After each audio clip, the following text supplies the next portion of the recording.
हाय, good morning.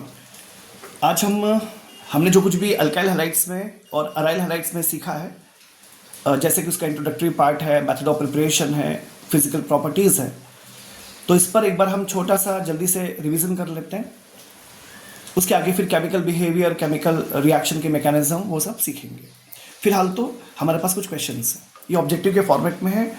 कोशिश करते हैं कि इनको हम 5 क्वेश्चन या 10 क्वेश्चन जैसे भी छोटे से टाइम ड्यूरेशन में हम कर पाएंगे तो विषय। तो ये फर्स्ट क्वेश्चन देखिए, ये है कि 3 bromo 3 methyl but 1 yne belongs to 3 degree only, 2 degree only. ये इंट्रोडक्टरी पार्ट का क्वेश्चन है। 3 डिग्री प्रॉपर गाइल या 2 degree propargyl. Am I clear? आपने पढ़ा है एलाइलिक स्ट्रक्चर्स क्या होते हैं, बेंजाइलिक स्ट्रक्चर्स क्या होते हैं, उसी से रिलेटेड है। और 1 डिग्री, 2 डिग्री, 3 डिग्री मतलब प्राइमरी, सेकेंडरी, टर्सरी से। सबसे पहले इन्होंने बोला 3 bromo 3 methyl but 1 yne. Am I clear? इन्होंने बोला 3 ब्रोमो, लिख लेते हैं इसको। इन्होंने कहा 3 ब्रोमो 3 मिथाइल और ब्यूट 1 आइन। नाइस। तो इसका स्ट्रक्चर कैसे होगा देखिए, 3 ब्रोमो 3 मिथाइल ब्यूट 1 आइन का स्ट्रक्चर कैसे होगा। इसका स्ट्रक्चर बनेगा, पहली पोजीशन पे इसको ले लेते हैं, CH हो जाएगा, ट्रिपल बॉन्ड C, फिर C, फिर Br, इस कार्बन पे CH3, इस कार्बन पे CH3, ये पहला कार्बन, ये दूसरा कार्बन, ये तीसरा कार्बन। तो 3 मिथाइल हो गया, 3 जो है वो हो गया, ये हो गया, ठीक है, ब्यूट 1 आइन। क्लियर है? अब ध्यान से देखिए, जिस कार्बन पे फंक्शनल ग्रुप है, जिस कार्बन पे फंक्शनल ग्रुप है वो 1 कार्बन, 2 कार्बन, 3 कार्बन से अटैच्ड है। जिस कार्बन पे फंक्शनल ग्रुप है वो 1 कार्बन, 2 कार्बन, 3 कार्बन से अटैच है, इसे हम कहते हैं 3 डिग्री। पहली चीज तो होगी 3 डिग्री। लेकिन जिस कार्बन पे फंक्शनल ग्रुप है उससे अगले वाले कार्बन पे ट्रिपल बॉन्ड है, इसका मतलब होगा ये हो गया है PROPARGYL, मतलब 3 डिग्री एंड प्रोपेगाइल स्ट्रक्चर है ये। तो डेफिनेटली हमारे पास ऑप्शन होगा 3 डिग्री एंड प्रोपेगाइल। तो सी ऑप्शन में be the correct. Am I clear? Now see the question number 2। Question number 2 आपसे कहना चाह रहा है कि correct order for dipole moment is, correct order for dipole moment is. पता है हमको अच्छी तरह से कि अल्काइल हैलाइड्स पोलर होते हैं। आप CX बॉन्ड का नेचर पढ़ चुके हैं, आपके पास इंफॉर्मेशन होती है CF, CCl, CBr and CI। ये आपके पास ऑप्शंस होते हैं, CF, CCl, CBr और CI। आपको पता है कि इसमें जो डायपोल मोमेंट होता है ना, वो क्या होता है, charge multiplied by bond length.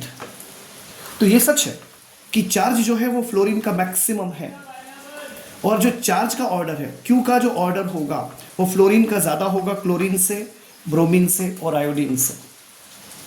लेकिन जो बॉन्ड लेंथ है वो मैक्सिमम होगी आयोडीन की, उससे कम ब्रोमीन की, उससे कम क्लोरीन की, उससे कम फ्लोरीन की। यहाँ पर क्या हो रहा है, mu is equal to Q into L है। आपको Q भी ज़्यादा चाहिए, L भी ज़्यादा चाहिए, तो ऑब्वियसली यहाँ पर तो कुछ बैलेंस बनता नहीं है। सो अल्टीमेटली क्या होता है, इस पूरी कहानी में चार्ज फैक्टर काम कर जाता है ऑफकोर्स, और क्लोरीन को तवज्जो मिल जाती है, प्रिविलेज मिल जाता है। तो डेफिनेटली ऑर्डर क्या हो जाता है, आपके पास होगा RCl is more than RF is more than RBr is more than RI। Am I clear to you? RCl, RF, RBr, RI, ये आपके पास ऑप्शन होगा, डेफिनेटली इसमें कहीं होगा। अब जैसे देखिए, इन्होंने क्वेश्चन में जो लिखा है उसमें लिख दिया CH3 कर दिया, तो देखिए CH3F is more then Cl ना, CH3Cl is more than F, okay, BRI, yes. So B is correct, B option is the correct option. I hope you understand. Am I clear? तो question number 2 था। तीसरा question, इन्होंने कहा आपसे कि primary alcohol reacts with HCl gas in presence of anhydrous ZnCl2 is called. देखिए, HCl gas react कर रही है एनहाइड्रस ZnCl2 के साथ प्राइमरी अल्कोहल। तो पहला ऑप्शन दे रखा है रेशिंग प्रोसेस। ये सच है कि रेशिंग प्रोसेस से भी क्लोरो कंपाउंड बनते हैं, मतलब इथाइल क्लोराइड बनाने के लिए हम रेशिंग प्रोसेस यूज करते हैं, सही है, और उसी को कहते हैं इंडस्ट्रियल मेथड। लेकिन उस मेथड में ध्यान रहे एनहाइड्रस ZnCl2 यूज नहीं होता, उसमें यूज होता है CuCl2 वहां पर। और वहां पर रेशिंग प्रोसेस में ऑक्सीजन भी लगती है, ऑक्सीजन प्लस CuCl2 अप्लाई होती है, तब हम उसे कहते हैं रेशिंग प्रोसेस। यानी न तो ये रेशिंग है, न ये इंडस्ट्रियल है, ये न मेंडियस प्रोसेस है, ये है ग्रूव्स मेथड। इस मेथड को कहते हैं ग्रूव्स मेथड। तो ध्यान रहे कि primary alcohol react with HCl gas in presence of anhydrous ZnCl2। इस मेथड से आपको मिलेंगे हेलो कंपाउंड डेफिनेटली, और इस मेथड को हम कहते हैं ग्रूव्स प्रोसेस, इसे बोलते हैं Groove's process. Am I clear? फिर अगला क्वेश्चन है, देखिए कि इन्होंने कहा आपसे neopentyl chloride obtained by, neopentyl chloride याद होगा आपको, कि आपके पास नियोपेंटाइल अल्कोहल का कंसेप्ट होता है। कैसे नियोपेंटाइल अल्कोहल का? सपोज आपने कहा ये CH3 है, सपोज ये CH3 है, ये CH3 है, ये हो गया CH2OH, इसे बोलते हैं नियोपेंटाइल अल्कोहल। लेकिन अगर आप इसका आप क्लोरीनेशन करेंगे तो आप ये सोचेंगे कि OH चला जाएगा, Cl आ जाएगा। ऐसा नहीं होता है, ऐसा नहीं होता है। तो ध्यान रहे, नियोपेंटाइल क्लोराइड बनाने के लिए कभी भी आप नियोपेंटाइल अल्कोहल का यूज नहीं करेंगे, क्योंकि ये मैकेनिज्म हमने पढ़ी है। ये मैकेनिज्म होती है जिसमें हम नियोपेंटेन यूज करते हैं और फ्री रेडिकल मैकेनिज्म होती है।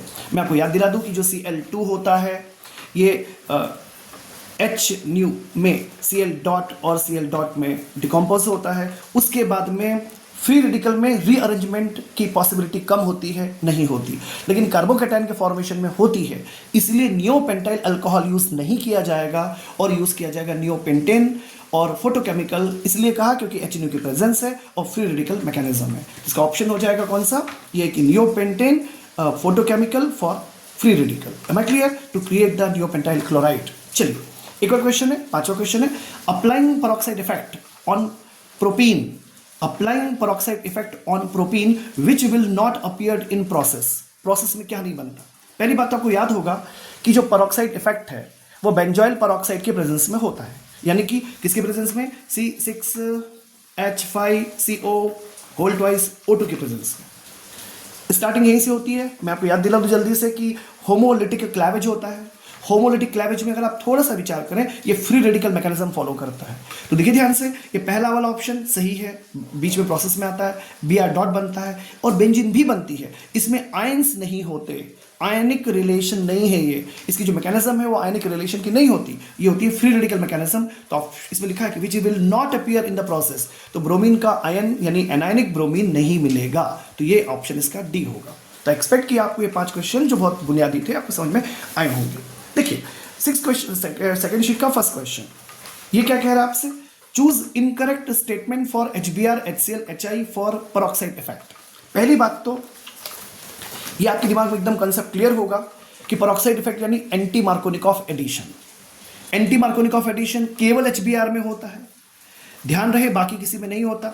ये HF में तो खैर बात ही नहीं उठती, HCl में नहीं होता, HI में भी नहीं होता। ऑफकोर्स ये क्वेश्चन है कि क्यों नहीं होता भाई, HF में भी नहीं हो रहा, सिर्फ HBr को ही ये एक कहना चाहिए सहूलियत है, ये कहना चाहिए कि एंटी पेरोक्साइड इफेक्ट उसमें देखने को मिलता है। क्वेश्चन उठता है क्यों? हमने पढ़ा था कि इसकी जो मैकेनिज्म होती है, इसमें 2 चीज़ें बहुत इंपॉर्टेंट होती है। सबसे पहले तो ये प्रोसेस में ये होता है कि जो X डॉट होता है, यानी चाहे Cl हो चाहे Br हो या जो भी हो, ऑफकोर्स कोई जो हैलोजन होगा, हमने कहा कि CH3, इसकी रिएक्शन होती है। इसकी जब रिएक्शन होती है HI के साथ में, ये प्रोसेस कैसी है? एक्सोथर्मिक है कि एंडोथर्मिक है? अकेला फ्लोरीन ऐसा होता है जिसमें ये प्रोसेस कैसी होती है? एक्सोथर्मिक। और एक और रिएक्शंस में इन्वॉल्व होती है CH2 CH dot CH3 plus HX, ये प्रोसेस भी एक्सोथर्मिक होती है। अकेले फ्लोरीन में ही ये दोनों प्रोसेस एक्सोथर्मिक होती है, अकेले फ्लोरीन में ही ये 2 प्रोसेस एक्सोथर्मिक होती है, ठीक है। इसीलिए क्या होता है कि पेरोक्साइड इफेक्ट जो होता है यानी कि anti Markovnikov addition HBr show करता है। हमें ढूंढना है इसमें इनकरेक्ट आंसर। इन्होंने कहा पहला वाला कि reaction is endothermic for HI, endothermic, या सही है, ये तो सही कहना है इनका, एंडोथर्मिक होती है। HC reaction is exothermic for HCl, exothermic for HCl, it is wrong. HCl में यही नहीं होता, एक्सोथर्मिक नहीं होती, इसमें एंडोथर्मिक होती है। तो ये second option is the correct answer, यानी कि ये जो मैकेनिज्म आपको शो की गई है ये HCl के लिए एक्सोथर्मिक नहीं होती, ये एंडोथर्मिक होती है HCl के लिए। तो ये this would be the correct answer. Okay, now see another question. Question कहा आपसे, देखिए ध्यान से कि CH3CH double bond CH2 plus bromine 773 kelvin product plus HBr, पूछा प्रोडक्ट क्या बनेगा? आप याद होगा हाई टेम्परेचर पर जब आप ब्रोमिनेशन करेंगे, हाई टेम्परेचर पर जब आप ब्रोमिनेशन करेंगे तब एलाइलिक ब्रोमाइड मिलते हैं, तब आपको मिलते हैं एलाइलिक ब्रोमाइड। यानी कि हम ऐसा नहीं सोच सकते कि एक यहाँ पर Br और एक यहाँ पर Br जुड़ जाएगा, यानी इस डबल बॉन्ड के इधर और उधर Br नहीं जोड़ना है। क्या होगा? एलाइलिक ब्रोमाइड मिलेगा। यानी कंडीशन ये बनती है कि साइड चेन से, यानी डबल बॉन्ड तो डिस्टर्ब नहीं होता, डबल बॉन्ड से अगले कार्बन के ऊपर जो CH3 है यहाँ से एक H चला जाता है तो बनता है CH2Br CH। ध्यान से देखिए, जिस कार्बन पे फंक्शनल ग्रुप है उससे अगले कार्बन पे डबल बॉन्ड है तो एलाइलिक प्रोसेस कहलाती है ये। तो डेफिनेटली जेमिनल भी नहीं है, वेसिनल भी नहीं है, it must be option B of the same question. I hope कि आपको ये समझ में आया होगा, ठीक है। चलिए और आगे बढ़ते हैं। क्वेश्चन पूछा गया कि allylic bromination by specific reagent used. याद होगा कि जो एलाइलिक क्लोरिनेशन होता है ना, वो SO2Cl2 से होता है, वो होता है SO2Cl2 से। ये है एलाइलिक ब्रोमिनेशन। तो एलाइलिक ब्रोमिनेशन की जो प्रोसेस होती है उसके लिए हम यूज करते हैं क्या, HBr नहीं, HBr अल्कोहल नहीं, पीपना, हम यूज करते हैं क्या, NBS। क्या होता है NBS? Of course N bromosuccinimide. क्या होता है? एन ब्रोमोसक्सिनामाइड होता है। याद होगा इस एन ब्रोमोसक्सिनामाइड का जो स्ट्रक्चर होता है कैसे होता है, वो CH2CO, फिर CH2CO और NBr, इसे बोलते हैं एन ब्रोमोसक्सिनामाइड। तो ऑफकोर्स इसका आंसर आएगा NBS, जो कि स्पेसिफिक रिएजेंट होता है किसके लिए, ये होता है एलाइलिक ब्रोमिनेशन के लिए। फोर्थ क्वेश्चन है, when silver acetate reacts with iodine, when silver acetate reacts with iodine in a presence of CCl4, product type will be aldehyde, ketone, ester या halogen derivative। silver acetate reacts with iodine, silver acetate react with iodine। याद होगा आपको कि इसी की correlation होती है जिसे हम बोरोडाइन हंसडेकर प्रोसेस कहते हैं, जो क्लोरीन और ब्रोमीन के लिए होती है। आयोडीन के लिए एक्सेप्शनल केस होता है, और आयोडीन के एक्सेप्शनल केस में क्या हो जाता है, instead to get halo alkanes we are getting esters. आपको क्या मिलता था, एस्टर, और इस मेथड को हम बोलते थे विन बॉन सिमोनिनी रिएक्शन। याद होगा शायद। इसकी प्रोसेस कुछ ऐसी है, CH3 ले लीजिए, COOAg ले लीजिए, 2 बार ले लीजिए, प्लस कर लीजिए आयोडीन, यहाँ पे होता है CCl4, और आपको याद होगा बनेगा CH3COOCH3 plus carbon dioxide plus iodine 2 बार, तो 2 बार AgI। क्या बन गया, एस्टर। तो एक्चुअली क्या बनते हैं यहाँ पर, एस्टर बनते हैं। ध्यान रखिएगा, इस रिएक्शन को विन बॉन सिमोनिनी रिएक्शन कहते हैं। ये को रिएक्शन मानी जाती है किसकी, हंसडेकर प्रोसेस की। हंसडेकर प्रोसेस ऐसी ही होती है, क्लोरीन ब्रोमीन के साथ होती है, पर वो आपको अल्काइल हैलाइड्स देती है, क्लोराइड देती है, ब्रोमाइड देती है। कौन सी मेथड, वो मेथड होती है जिसे हम बोलते हैं बोरोडाइन हंसडेकर प्रोसेस, क्लोरीन और ब्रोमीन के लिए। लेकिन आयोडीन के लिए हमें हेलो अल्केन्स नहीं मिलते, आयोडो नहीं मिलते, हमें मिलते हैं एस्टर्स। Am I clear?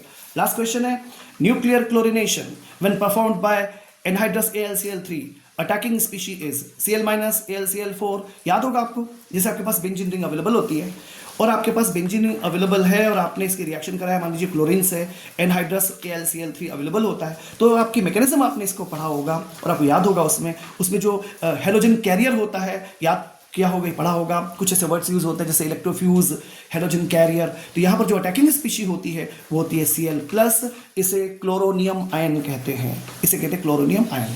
तो आई होप कि आपने जो पिछला पढ़ा था एक बार आपने उसका क्विक रिवीजन कर लिया, एक बार फिर से इसे आप स्टडी कर सकते हैं, पॉइंट वाइज बना करके, समरी बना करके इसको स्टडी किया जा सकता है। So good day please.